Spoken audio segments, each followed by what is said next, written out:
हो जाए, ये संतान का योग प्राप्त ही नहीं हो पाता, परेशान हो गए।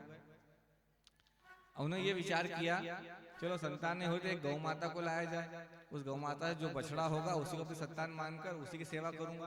तो गौ सेवा में लग गए, गौ माता लाए, वो भी बांझ, उससे भी सभी संतान नहीं हो पा रही, मतलब ये घर की स्थिति। अब उनको लगा कहीं ना कहीं अपने बहुत ज्यादा पाप कर्म है इसलिए संतान नहीं हो रही है, परेशान हो गए। एक दिन विचार आया मन में, देखो भाव, व्यक्ति को भाव क्या क्या नहीं करवाते। 10वीं की एग्जाम चल रही है, समझना इसका था, एक बच्चा 10वीं की परीक्षा दे रहा है। अब उसके मन में भाव आया, परीक्षा देते देते पेपर देखा बड़ा कठिन, समझ में आ नहीं रहा क्या लिखूं क्या नहीं, तो क्या भाव आएगा, अरे पढ़ाई कर लेता ठीक था, अब पेपर तो कठिन आ गया, अब इसको लिख के पास नहीं हुआ तो आगे कक्षा में जाऊंगा नहीं। है 10वीं में सोच कर उसके भाव कहाँ तक के जा रहे हैं, 10वीं में जाऊंगा नहीं तो आगे पढ़ पाऊंगा नहीं, आगे नहीं पढ़ा तो अच्छी नौकरी नहीं मिलेगी, अच्छी नौकरी नहीं मिली तो विवाह नहीं होगा, विवाह अच्छा नहीं होगा, संतान नहीं होगी तो जीवन में क्या, मतलब कहाँ से कहाँ पहुंच गया, दे रहा 10वीं की परीक्षा और संतान तक पहुंच गया। तो व्यक्ति को सोचने समझने की क्षमता को रोक नहीं सकता, कहाँ बैठे यहाँ है सुन रहे कथा, अरे मन कहाँ कहाँ घुमाएगा कोई निश्चित नहीं है। इसी प्रकार उनके मन में भाव आया कि अब जीवन से कोई मतलब नहीं है, संतान नहीं हो पा रही, जीवन का उद्धार ही क्या हो पाएगा, इससे जीवन का त्याग कर दिया जाए। तो जो है जीवन का त्याग करने के भाव से, अपने शरीर का त्याग करने के भाव से जाते हैं जल में कूदने के लिए, और एक बड़े से शिला से जल में छलांग लगाने वाले थे, एक साधु बाबा आए, उन्होंने हाथ पकड़ रोक लिया, अरे ब्राह्मण देवता ये क्या कर रहे हो भाई, एक तो मनुष्य जन्म बड़ा मुश्किल से मिलता है, कहा जाता है ना मनुष्य जन्म बड़े अनमोल रहे, बड़ा मुश्किल से जन्म मिलता है, उसके साथ उसको ब्राह्मण का और कुल मिला जन्म मिला, बहुत बड़ी बात, और उसके बाद आप जो है इस प्रकार शरीर का त्याग करना चाहते हो, गलत बात है, उद्धार भी नहीं हो पाएगा, मुक्ति भी नहीं हो पाएगी। बोले महाराज तो मुक्ति तो ऐसे भी संभव नहीं है, क्यों, क्योंकि संतान नहीं है तो मेरा श्राद्ध कर्म पिंड इत्यादि कौन करेगा, मेरा उद्धार कौन करेगा। इस भाव के साथ जो है वो, बच्चों से थोड़ा निवेदन, बहुत ज्यादा मस्ती कर रहे हो,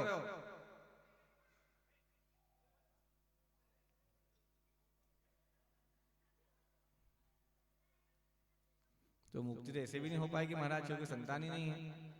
अरे भले भैया क्या गारंटी है कि संतान होने से मुक्ति हो जाती है, मिल जाती है, कहीं लिखा है ऐसा कि संभव है क्या। खूब समझाया, हर प्रकार का ज्ञान देगा उसको, तो कहीं दिमाग में एक ही बात, संतान चाहिए, संत कोई अड़ जाता जिद्दी पे, संतान चाहिए संतान चाहिए। अब ब्राह्मण देवता ने उसका भाग्य देखा, बोले संतान तो तेरी इस जन्म में क्या भैया, ब्राह्मण देवता अगले 7 जन्मों में संतान की संभावना नहीं है। जब ऐसा कहा तो और ज्यादा रुष्ट हुआ, महाराज तो पहले ही डरा हुआ हूँ, पहले ही घबराया, तो मोटा कुछ सहयोग करने बजाय मेरे और डरा रहे हो, अगले 7 जन्मों तक संतान ही नहीं है तो क्या होगा, मेरा उद्धार कैसे होगा। तो बोले भैया ये क्या बात है कि जिसके यहाँ संतान हो उसका उद्धार होना निश्चित है। बोले मुझे कुछ नहीं मालूम, आप मुझे संतान दो। तब उस ऋषि महाराज ने अपने योग बल तप बल से एक फल प्रकट किया, कहा ठीक है तुम नहीं मान रहे हो तो ये लो फल, ये जाओ अपनी पत्नी को खिलाना, इसको कुछ संतान की प्राप्ति होगी, लेकिन क्या कुछ नियम है इसके। बोले कैसे, बोले खिलाना, इसको खिला देना, उसके बाद संतान की प्राप्ति होगी और बड़ी सुयोग्य और ज्ञानवान संतान आएगी तुम्हें मिलेगी, करके फल लेके घर आए। अब पत्नी को समझाया कि इसको फल को खाना है और एक ही बार में खाना है, ऐसे ऐसे नियम बताए, ये करा वो करा।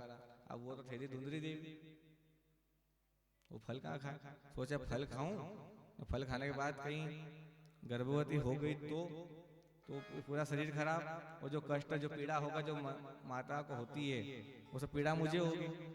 एक दूसरी चीज, जब तक बालक 5 साल का नहीं होता किसी घर से बाहर जा नहीं सकती तो बच्चा बड़ा नहीं हो जाए, दूसरी समस्या। तीसरी, मैं घर घर जाके लड़ाई कैसे लगाऊंगी, घर जाने नहीं देंगे स्वामी जी, भटकने नहीं देंगे गर्भवती अवस्था में, तो इस गर्भधारण की अवस्था में, इसलिए मुझे फल खाना ही नहीं।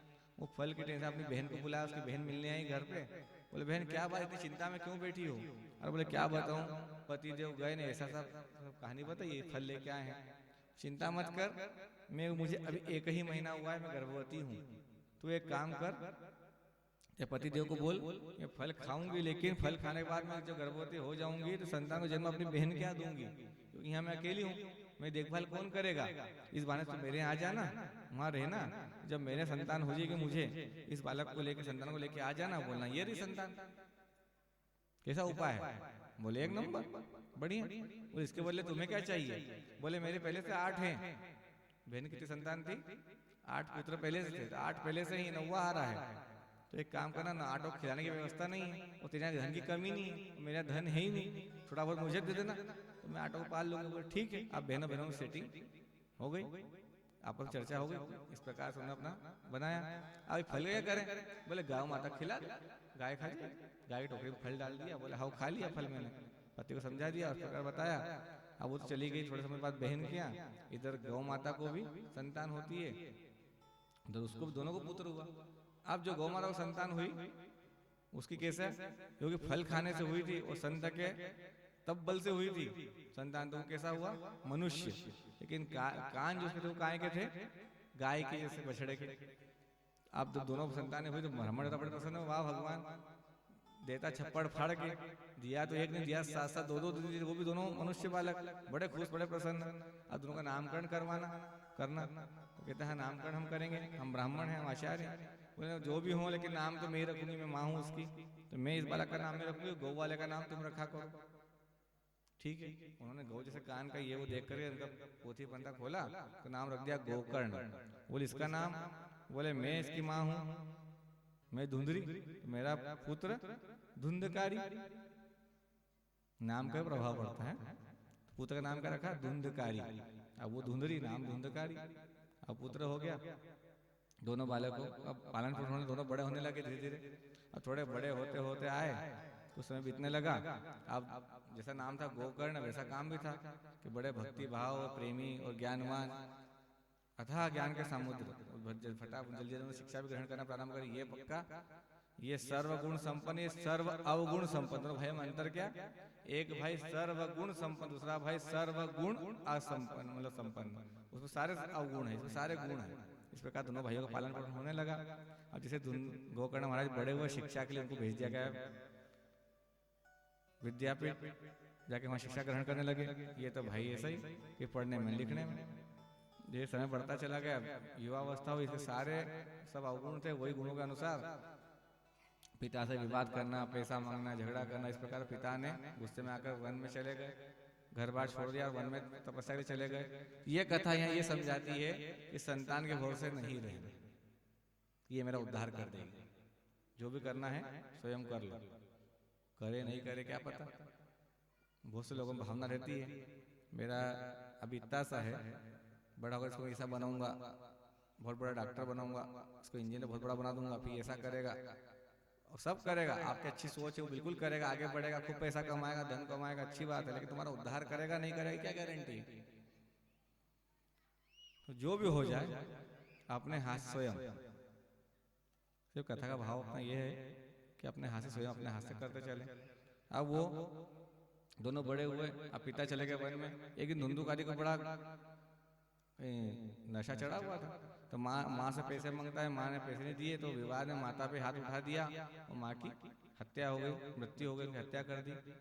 अब माँ की हत्या दोष अलग लगा, इधर तो लोगों से विवाद कर ही रहा था, घर बार से अलग हो गया। कुछ गणिकाओं के साथ, 4-5 गणिकाओं को रख लिया, उनके साथ रहने लगा।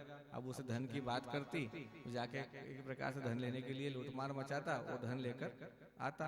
एक दिन राजा के घर खजाना तोड़ा और वहाँ धन लेकर आया, गणिकाओं की पूर्ति करी। उन्होंने सोचा इस प्रकार से लाया है, कभी न कभी तो पकड़ा जाएगा, जब भी पकड़ा जाएगा तो हमको भी ये ले बैठेगा। तो आज इसको ही समाप्त, बहुत मदिरा पान करवाया और उसके मुंह में उसको एक प्रकार मारने का प्रयास किया, उसकी हत्या करने का। लेकिन जब वो नहीं मरा तो उसके मुख में जलती हुई अंगार, मतलब जो कोयले होते उसके मुंह में डाल दिए गए। वो बड़ा तड़प तड़प के बड़ा उसकी मृत्यु हुई। जब मृत्यु प्राप्त हुआ तो तड़प तड़प के मरा था, स्वाभाविक मुक्ति मिलना नहीं थी, कर्म ऐसे थे नहीं, तो वो क्या बना? प्रेत बना। तो भागवती कथा इसी कहा गया है कि पितृ मुक्ति के लिए और पितृ कार्य के लिए प्रेत से मुक्ति के लिए बहुत फलदायी है। ये प्रसंग यही चीज बताता है। तो प्रेत बनता है। अब कुछ समय बाद गोकर्ण महाराज पूरा अध्ययन ज्ञान करके जब लौटते अपने घर आते हैं, पता लगा कि पिता वन में चले गए, माता ने शरीर त्याग दिया, इस प्रकार घटनाक्रम हुआ। अब क्या किया जाए? रात्रि में अपने घर में सोते हैं तो वहाँ प्रेत था, तो उत्पात मचाएगा, कई प्रकार की आवाजें निकाल रहा है, डरा रहा है, रात में सोने नहीं दे रहा है। सवेरे उठे, उन्होंने बड़ा ध्यान करा कि समझ में नहीं आया। वो भी बड़े ज्ञानी थे, तपस्वी थे, उन्होंने ध्यान किया और जब तब क्या बल के आधार पर उन्होंने ध्यान के देखा तो पता लगा अपना ही भाई है, मेरा ही भाई है और वही प्रेत बना हुआ है। अब उसकी मुक्ति के लिए क्या किया जाए? सूर्य नारायण की तपस्या करी। सूर्य नारायण के गुरु थे, गोकर्ण महाराज के गुरु सूर्य नारायण थे। सूर्य नारायण प्रसन्न हुए, बोले बताओ क्या चाहते? बोले महाराज ऐसी बात है, मैंने भाई के लिए पहले ही जहाँ मैं था वहाँ सब कुछ मैंने कर दिया था उसके हिसाब से, पिंड दान इत्यादि ये सारे, उसको तो कोई फायदा नहीं, तो यहाँ भटक ही रहा है। बोले प्रेत योनि से मुक्ति पिंड दान से नहीं हो पाएगी, इसके सबसे सुयोग्य कारण है कि आप इनको भागवत कथा का श्रवण कराओ। बोले महाराज भागवत कथा कैसे क्या? तो उन्होंने पूरा विधान बताया कि वक्ता आचार्य को बुलाकर इस प्रकार, वो खुद भी ज्ञानी थे, उन्होंने कथा का पारायण, कथा का आयोजन रखा। अब पहले क्या होता है, इस प्रकार के बैनर्स और ये चीजें होती नहीं प्रचार के लिए, ना फोन थे, तो प्रचार कैसे करते थे? एक दूसरे के माध्यम से। आपको बोला, आपने 2-4-5 लोगों को बोल दिया, आपने उससे 2-4-5 इस प्रकार प्रचार होने लगा, और फिर आसपास भी खबरें पहुंची कि साहब इसी प्रकार कथा है, तो जाना है, आना है, जाना है, सुनना है। सारा पूरा गांव और बहुत सारे लोग आकर बैठे कथा श्रवण के 7 दिन तक। 7 दिन कथा के बाद जो है ऊपर से विमान आता है। विमान आया उस धुंधुकारी को लेने के लिए, जब विमान आया तो गोकर्ण महाराज को बड़ा आश्चर्य हुआ कि महाराज, उन्होंने पूछा पार्षदों से कि भगवान ये कौन सी लीला है? भाई कथा सबने सुनी और विमान सिर्फ इनको क्यों लेने आया? क्योंकि ये तो महा दुष्ट, पापी, अत्याचारी, दुराचारी, सारे सर्व अवगुण था इसमें, तो इसको लेने विमान आ गया। और ये सब बैठे, ये सब फालतू बैठे रहे। फिर आप लोग कथा सुन लो, 7 दिन सुनो और विमान की चिंता मत करना, बाकी भगवान किसी एक को दर्शन देने आ जाए और एक को दे तो बाकी को बुरा नहीं लगेगा, हमने कहीं बिगाड़े। हम भी बैठे 7 दिन, भगवान खाली उसको दर्शन देके चले गए, तो मैं क्या खराब थी? मैंने भी अच्छी साड़ी पहनी थी।